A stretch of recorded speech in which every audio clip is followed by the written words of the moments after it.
మన ప్రభువును రక్షకుడైన యేసుక్రీస్తు పరిశుద్ధ నామమునందున ప్రియదేవుని సంగమ ప్రియదేవుని బిడ్డలారా, మన ఉదయకాల సమయం దేవుని వాక్యం ధ్యానించడానికి ముందుగా ప్రార్థన చేసుకుందాం. ప్రార్థన. కృపగల తండ్రి, దయగల మేసైన బంగారు పాదాలకు లెక్కలేని వందనాలు, స్తుతులు, స్తోత్రములు. గతించిన రాత్రి అంతా నీ రేఖల చాటును కాచి కాపాడి సంరక్షించిందేవా, మన ఉదయకాల సమయం సజల లేఖను చేరి ప్రార్థించుండగా వాక్యమైన దేవుడు వాక్యం ద్వారా నాతో మాతో మాట్లాడి మీరే మహిమ ఘనత ప్రభావాలు పొందమని యేసునామమున నడుచున్నాము తండ్రి. ఆమె. ప్రియదేవుని సంగమ ప్రియదేవుని బిడ్డల నడిదేమకు ఏర్పాటు చేయని వాక భాగము త్రిత్వము తరువాతి 10వ ఆదివారం కొరకు ఏర్పాటు చేయబడిన సువార్త వాక్య భాగము మత్తయి సువార్త 11వ అధ్యాయము 16 నుంచి 24 వచనములు ఈ విధంగా రాయబడినవి. త్రిత్వము తరువాతి 10వ ఆదివారం కొరకు ఏర్పాటు చేయబడిన సువార్త వాక్య భాగము మత్తయి సువార్త 11వ అధ్యాయము 16 నుంచి 24 వచనములు ఈ విధంగా రాయబడినవి. ఈ తరము వారిని దేనితో పోల్చుదును?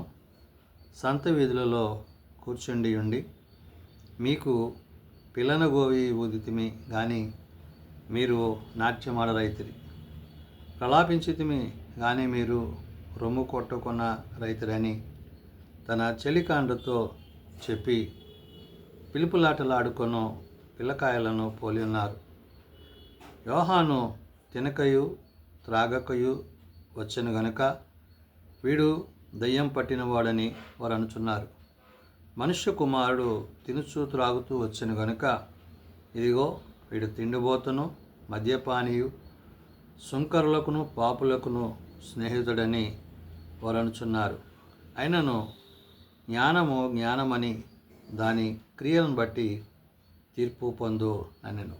ప్రియదేవుని సంగమ ప్రియదేవుని బిడ్డలారా, భక్తుడైన మత్తయి ద్వారా పరిశుద్ధాత్మదేవుడు పలుకుతున్న మాటలు. అవును, యేసుక్రీస్తు ప్రభువారు బాప్తిసమిచ్చి యోహాను గురించి యోహాను ప్రశ్నిస్తున్న సందర్భంలో ఈ మాటలను తెలియజేశారు.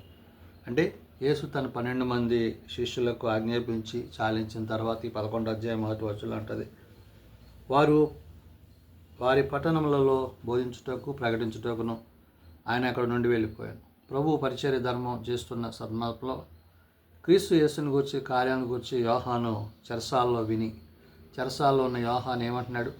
రాబోవాడో నీవేనా, మేము మరి ఒక్కరిని కొరకు కనిపెట్టాలా అని ఆయన గురించి తన శిష్యులను అడిగాడు. అంటే యేసు ప్రభు వారికి బాప్తిసం ఇచ్చిన యోహాను నేడు తాను చెరలో ఉన్నప్పుడు ప్రభువుని గురించి అభ్యంతరపడ్డమే కాదు, యేసువారిని చూసి మీరు వెళ్ళి విన్నవాటిని కన్నవాటిని యోహానుకు తెలపండి అన్నాడు. అంటే యోహానులో ఉన్న అభద్రతా భావాన్ని తొలగించడానికి ప్రభు విషయాన్ని తన శిష్యులకు చెప్పడం జరిగింది. గుడ్డివాడు చూపు పొంది, కుట్టివారు నడుస్తున్నారు, కుష్ఠరోగులు శుద్ధులవుతున్నారు, చెవిటివారు వినుచున్నారని, పోయినవారు చనిపోయిన వారు లేపబడుతున్నారని, పేదలకు సువార్త ప్రళయింపడుతుందని, ఈ విషయాలన్నీ కూడా మరి మీరు వెళ్ళి అతనికి తెలియచేయండి అంటున్నారు. ఎందుకని ఈ మాటలు ప్రభు ఇక్కడ చెప్పవలసి వచ్చిందంటే, మరి యోహాను చెరసాలలో ఉన్నప్పుడు ప్రభుని గురించి అభ్యంతరపడ్డాడు. అయితే ఈ అభ్యంతరాలు రావచ్చు, కానీ అవి పూర్తిగా మనలో ఉంటే మన విశ్వాసం నుంచి దూరం అయిపోతాం. కాబట్టి ఇక్కడ 9వ వచనంలో ఆయన అంటాడు కదా, 11:9, మరి ఏమి చూడవెళ్ళితురు? ప్రవక్తన అవును, కానీ ప్రవక్త కంటే గొప్పవాడిని మీతో కూడా చెప్తున్నాను. ఇక్కడ ఆయన యొక్క స్థితి, తండ్రి ఆయనకి ఇచ్చిన స్థితి, ఆయనకి ఇచ్చిన ఉద్దేశాలు ఇవన్నీ చెప్తూ, ఇదిగో నేను నా దూతను నీకు ముందుగా పంపుచున్నాను, అతడి నీ ముందర నీ మార్గమును సిద్ధపరచునని ఎవని గూర్చి రాయబడినో అతడే యోహాను ముందుగా ఎందుకు వచ్చాడు? ప్రభు మార్గం సరళం చేయడానికి, ప్రభు సేవ ముందుంచడానికి, ప్రభు రాబోతున్న విషయాలను వారిని హెచ్చరించి అరణ్యంలో ఒక శబ్దంగా ఉన్నాడు.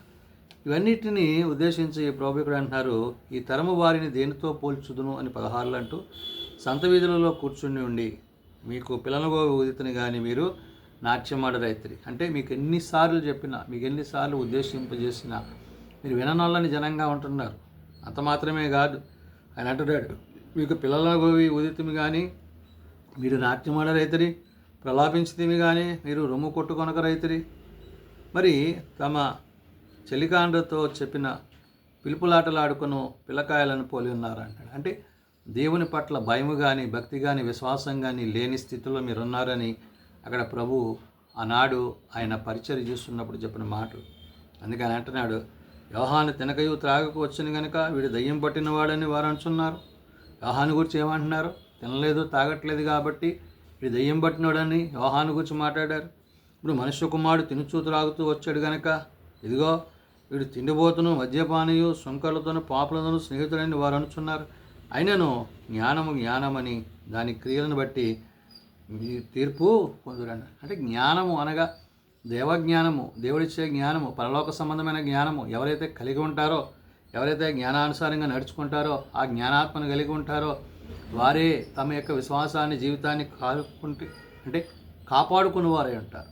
లోకంతో పాపంతో స్నేహంతో ఇక మరి దేవుని మాటలు యందు విశ్వాసం ఉంచువాడు అట్టి జ్ఞానం కలిగి ఉంటాడని చెప్తూ అంటాడు. పిమ్మట ఏ పట్టణములలో ఆయన విస్తారమైన అద్భుతాలు చేసినో ఆ పట్టణాల వారు మారు మనస్సు పొందకపోవట వలన ఆయన వారిని ఇట్లు గద్దెంపసాగాడు. ప్రభు బోధించాడు, ప్రభు పరిచర్య చేశాడు. అయితే వినవారు విశ్వసించారు, కానీ అది కొనసాగించట్లేదు. ఆ సమయానికి ఆ పరిస్థితులకే ఉంటున్నారు తప్ప మరలా తిరిగి వారు లోకంతో పాపంతో జీవిస్తున్నారు.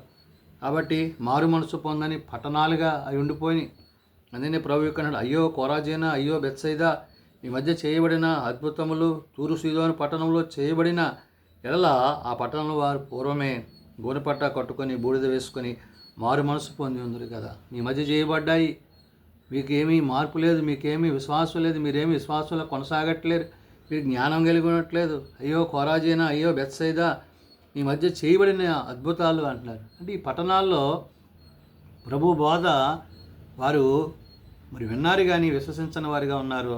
అందుకనే ప్రభు ఇక్కడ మత్తయి ద్వారా ఇక్కడ మాట్లాడుతున్న మాట, మీ మధ్య చేయబడిన అద్భుతములు తూరు సీదోను పట్టణములలో చేయబడిన ఎడలా అంటాడు. ఈ తూరు సీదోను పట్టణాల్లో కనుక అది చేయబడి ఉంటే ఆయన అంటున్నాడు, ఆ పట్టణాల వారు పూర్వమే గోనెపట్ట కట్టుకొని బూడిద వేసుకొని మారు మనసు పొంది ఉన్నాడు. అంటే మారు మనసుకు తగిన సిద్ధపాటు మనం కలిగి ఉండాలి. ఆ మారు మనసు పొందకపోతే ప్రభు రాజ్యంలో చేరలేము, జ్ఞానం కలిగి లేకపోతే చేరలేము అనే విషయాలను గుర్తు చేస్తూ విమర్శ దినమందు మీ గతి కంటే తూరు సీదోను పట్టణం వారి గతి వారవదగినదో అని అంటున్నాడు. అంటే మీకు ఎంత చెప్పినా కూడా మీరు వినలేదు కాబట్టి మీకంటే ఆ తూరు సీదోను పట్టణస్థుల వారి యొక్క గతే మేలుకరమైనదనే విషయాన్ని ప్రభు అక్కడ ప్రస్తావన చేస్తున్నారు. అందుకని అంటున్నాడు, కపెర్నహూమా, ఆకాశం మట్టుకు హెచ్చింపబడదవా, నీవు పాతాళం వరకు దిగిపోదు. అంటే హెచ్చు మాటలు, హెచ్చు పనులు, హెచ్చు కార్యాలు చేస్తున్నారు కానీ వారి జీవితాల్లో, హృదయాల్లో దేవుని పట్ల, ఆత్మ పట్ల, జ్ఞానం పట్ల మరి ఏమాత్రం జీవం లేని వారిగా వారు ఉంటున్నారు. కానీ ఇక్కడ అందుకని అంటున్నాడు, కపెర్నహూమా, ఆకాశం మట్టుకు హెచ్చింపబడదవా, నీవు పాతాళం వరకు దిగిపోవద్దు. అంటే పైన వాటినే చూస్తున్నారు కానీ హృదయంతరంగాలను ఎరగని పరిస్థితుల్లో వారు ఉన్నారు. కాబట్టి నీలో చేయబడిన అద్భుతములు సొదొమలో చేయబడిన ఎడల అది నేటి వరకు నిలిచి ఉండని అంటున్నాడు. కాబట్టి ఇక్కడ ఈ కపెర్నహూమును గురించి, వారి మధ్య జరిగిన పరిచయాల గురించి ఇక్కడ ప్రభువు మళ్ళీ గుర్తు చేస్తా అంటున్నాడు. సొదొమ గొమొర్రాల్లో కనుక ఆ దినాలు అద్భుతాలు చేయబడి ఉంటే నేటికి వారు నిలిచి ఉంది, అది దహించిపోక అవి సజీవుగా ఉండేవి అనే మాటని ఇక్కడ ప్రభు గుర్తు చేస్తూ విమర్శ దినమందు నీ గతి కంటే సొదొమ దేశపు వారి గతి వరవదగినదై ఉండి నేను మీతో చెప్పుచున్నాను అంటాడు. అంటే వాళ్ళకి విశ్వాసం లేదు, వారికి ప్రకటింపబడుతుంది కానీ ఆ విశ్వాసాన్ని వారు కొనసాగించట్లేదు. ఇవన్నీ కూడా ప్రభు గుర్తు చేశారు. గుర్తు చేసి ఆయన అందుకనే ఈ మాటలను, ఈ ఉద్దేశాలను అక్కడ ఆయన విమర్శన గురించి, అంటే దేవుని యొక్క మాటలో, దేవుని యొక్క ఉద్దేశంలో, అందుకని విమర్శ దినమున నీ గతి కంటే సొదొమ దేశపు వారి గతి వారవదగినదై ఉండనని మీతో చెప్పుచున్నాను. అంటే వారవదగినదిగా అంటే దేవుని మాటకు, దేవుని ఉద్దేశానికి ఎవరైతే లోబడి జీవించి ఆ జీవం కలిగిన విశ్వాసాన్ని కలిగిన వారే ఉంటారో వారి అందే ఈ కార్యాలన్నీ జరుగుతాయి. కాబట్టి నేడు ఈ తరం వారైన మన తరం వారితో నేడు దేవుడు చెప్తున్న మాట, పరిశుద్ధాత్మ దేవుడు చెప్తున్న మాట మనం విని విశ్వసించి ఆయన ప్రకారం జీవించినట్లయితే, ఏ వాక్యం అయితే ప్రభు సెలవిచ్చారు, ఏ ఉపదేశాలు అయితే ఆయన తెలియజేశారు, అయ్యో కొరాజీనా, అయ్యో బెత్సైదా అని వాటి గురించి తెలియజేశారు, అయ్యో తూరు సీదోను యొక్క పరిస్థితిని గుర్తు చేశారు, మళ్ళీ ఆయన కపెర్నహూము ఆకాశం మట్టుకు హెచ్చింపడుతున్నావా అని చెప్పి సొదొమను గుర్తు చేశారు. ఇవన్నీ ఏంటంటే హెచ్చుకుపోక మనము తగ్గింపగలిగి దేవుని యొక్క రాజ్యంలో ఆయన యొక్క మాటల చేత, ఆయన యొక్క వాక్యం చేత, ఆయన జ్ఞానం చేత మనం నింపబడితే కనుక తప్పక ప్రభువుని కలిగి ఉంటామని ఆనాడు యోహాను మరి చెరసాలలో ఉండి ఏదైతే అభ్యంతరం కలిగి చేసినప్పుడు అభ్యంతరాన్ని తొలగించడానికి ప్రభు వాటిని తన శిష్యులకు తెలియజేసి ఈ విషయాలన్నీ మీరు వెళ్ళి యోహానికి తెలియచేయండి అన్నారు. నేడు ప్రభు చెప్తున్న మాట మత్తయి ద్వారా మనము విని విశ్వసించి ఆ ప్రకారం జీవించినట్లే తప్పక మన పట్ల ఆయన తన చిత్తాన్ని ఆయన ఉద్దేశాన్ని జరిగిస్తున్నారు కాబట్టి ఆదరణకర్త అయిన పరిశుద్ధాత్మ చేత మనము నింపబడి నడిపింపబడి క్రీస్తు యేసులో కొనసాగువారమై ఉండాలని పరిశుద్ధాత్మ దేవుడు తెలియజేసిన మాటలు ప్రార్థన చేసుకుందాం. ప్రేమ నమ్మకం కలిగిన మా తండ్రి, కృప కలిగిన దేవా, నిజమేనాయన నీవు మా ఏడలు చూపిన ప్రేమను మేము సరైన రీతిలో తెలుసుకుని గ్రహించి అర్థం చేసుకుని నీ వాక్యానుసారంగా జీవించుటకు నాకు మాకు నేర్పించండి. నీకు ఆయాసమును దుఃఖమును కలిగించక హృదయమందును ప్రవర్తనందును నిన్ను బట్టి నీ మాటను బట్టి మేము జీవించుటకు మాకు నేర్పించండి. ఏది మేలైనదో ఏది నిశ్చిత్తమైనదో నైనా మేము గ్రహించుటకు మాకు నేర్పించండి. ఆత్మతో సత్యంతో నేను ఆరాధించే వారిగా మేము ఉంచబడి అయ్యా నీ యొక్క పరిచయలో నీ సేవలో నీ యందు నేడు మేము నాయన మరింత విశ్వాసములో కట్టబడి నీ రాకడ కొరకు ఎదురు చూడగలిగిన కృప మందరికి దయచేయండి. చిన్నబిడ్డలు, యవనులు, పెద్దలు, వృద్ధులు ప్రతి వారిని వారి తరగతులు చొప్పున ఆశీర్వదించి దీవించండి. ఏ ఒక్కరు నశించక అందరూ మారు మనసు కలిగి పాపక్షమాపణ కలిగి నీ నిత్యరాజ్యంలో నీతో యుగయుగాల్లో జీవించగలిగిన అట్టి కృప దయచేయమని నేను దీవెనతో నింపమని నీ రాకడికి మమ్మల్ని సిద్ధపరచమని యేసునామమున నడుచున్నాం తండ్రి. ఆమేన్. పరలోక బంధుని మా తండ్రి, నీ నామం పరిశుద్ధపరచబడుగాక, నీ రాజ్యం వచ్చుగాక, నీ చిత్తం పరలోక బంధు నెరవేర్చినట్లు భూమి మీద నెరవేరింది. మన మాకు దయచేయం. వాళ్ళ ప్రార్థన చేసిన వారిని మేము క్షమించిన ప్రకారం మా ప్రార్థనలను క్షమించు. శోధనలో ఏకాదశులను తప్పించు. రాజ్యము, శక్తి, మహిమ నిరంతరము నీవే నా తండ్రి. ఆమేన్. మన పరమతండ్రి దేవుని ప్రేమ, ప్రభువైన యేసుక్రీస్తు కృప, ఆదరణకర్త అయిన పరిశుద్ధాత్మ సహాయము సదా తోడైండి సంరక్షించనుగాక. ఆమేన్.